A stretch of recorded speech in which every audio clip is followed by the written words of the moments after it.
Shalom Bapak Ibu, sahabat Galilea dan seluruh subscriber Galilea yang diberkati oleh Tuhan Yesus. Bapak Ibu, mari kita siapkan diri. Seperti biasanya kita akan bersaat teduh, kita membaca dan kita mendengarkan serta merenungkan firman Tuhan. Kita percaya firman Tuhan bermanfaat untuk mengajar, menyatakan kesalahan, memperbaiki kelakuan dan mendidik setiap kita kepada kebenaran. Mari kita berdoa. Terima kasih Tuhan untuk hari ini. Kembali kami datang di hadapan-Mu, mengucap syukur di dalam nama Tuhan Yesus. Oleh rahmat-Mu semata-mata kami bisa berada di hari ini. Kami bisa bangun dengan tubuh yang sehat dan kuat, tidak kurang suatu apapun. Sebelum kami beraktivitas, kami akan membaca, merenungkan firman-Mu. Kiranya Engkau mengurapi kami semua, membuka hati dan pikiran kami. Urapi juga hamba-Mu yang tidak ada apa-apanya. Di dalam nama Tuhan Yesus, haleluya, amin. Kita melihat di dalam Yudas pasal 1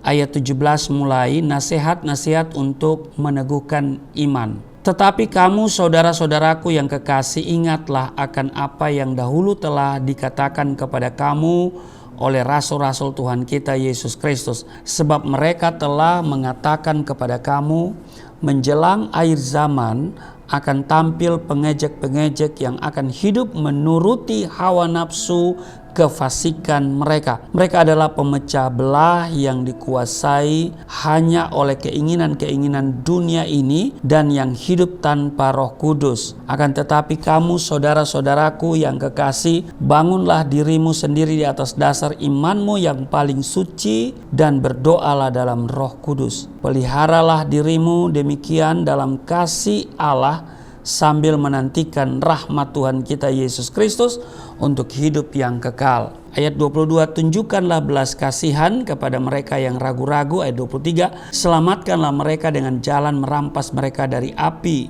Tetapi tunjukkanlah belas kasihan yang disertai ketakutan kepada orang-orang lain juga. Dan bencilah pakaian mereka yang dicemarkan oleh keinginan dosa. Di dalam ayat 20 dikatakan begini Bapak Ibu, akan tetapi kamu saudara-saudaraku yang kekasih, bangunlah dirimu sendiri di atas dasar imanmu yang paling suci dan berdoalah dalam Roh Kudus. Nah Bapak Ibu, sahabat Galilea yang diberkati oleh Tuhan Yesus, firman Tuhan adalah sumber kekuatan orang Kristen. Amin. Jika kita ingin menjadi kuat, kita harus membangun iman kita di atas dasar firman Tuhan. Melalui firman Tuhan, kita bisa mengenal pribadinya Tuhan dan kehendaknya. Amin. Nah, orang yang mengenal Tuhan dengan baik pasti hidupnya takut akan Tuhan dan setia melakukan perintah Tuhan. Pada saat kita melakukan firman Tuhan, jalan hidup kita akan menjadi terang. Amin. Karena firman Tuhan adalah kebenaran yang menjaga hidup kita dari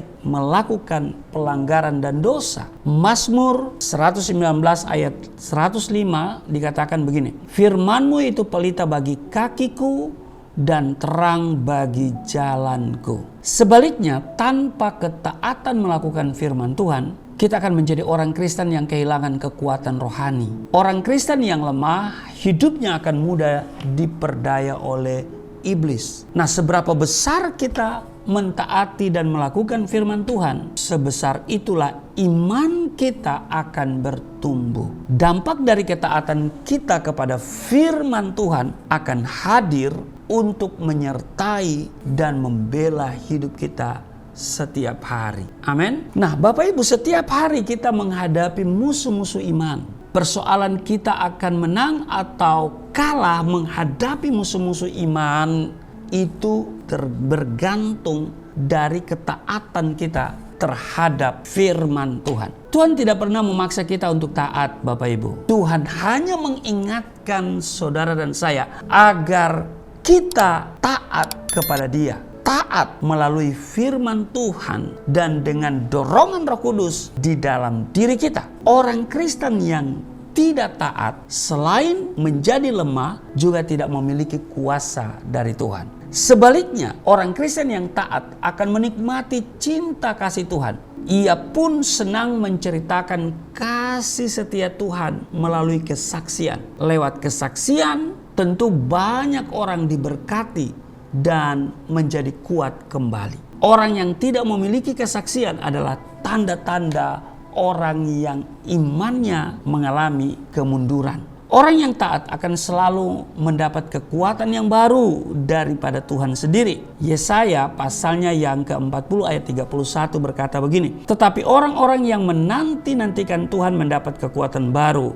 Mereka seumpama Raja Wali yang naik terbang dengan kekuatan sayapnya. Mereka berlari dan tidak menjadi lesu, mereka berjalan dan tidak menjadi lelah. Bapak Ibu, kita sudah barang tentu memerlukan Tuhan setiap hari. Amin. Kita perlu melibatkan Tuhan dalam hidup kita agar kita tetap kuat. Kuat menghadapi musuh-musuh iman yang hari ini sedang merajalela. Amin. Karena itu mari kita untuk selalu hidup taat dan mengikuti kehendak Tuhan. Sebab kalau tidak, saya kira kita akan mengalami kekalahan. Tetapi kalau kita mengikuti Tuhan dan berjalan bersama Dia seperti yang Dia janjikan kepada kita, maka saya pastikan apapun musuh-musuh iman dalam bentuk apakah itu penyakit, ekonomi, persoalan rumah tangga, pekerjaan dan seterusnya, dengar baik, kita pasti akan menang. Amin. Tuhan Yesus memberkati. Mari kita berdoa. Terima kasih Tuhan untuk hari ini. Kami akan selalu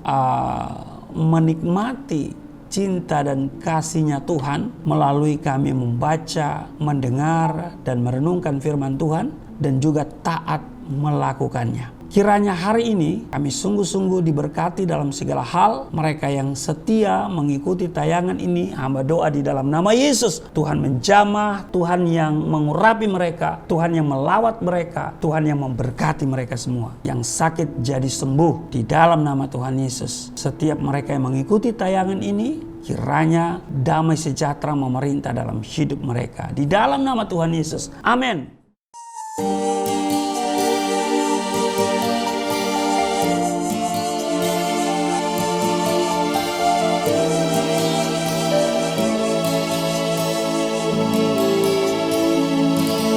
Bapa kami yang di surga, dimuliakanlah nama-Mu. Datanglah kerajaan, jadilah kehendak-Mu di bumi seperti di surga.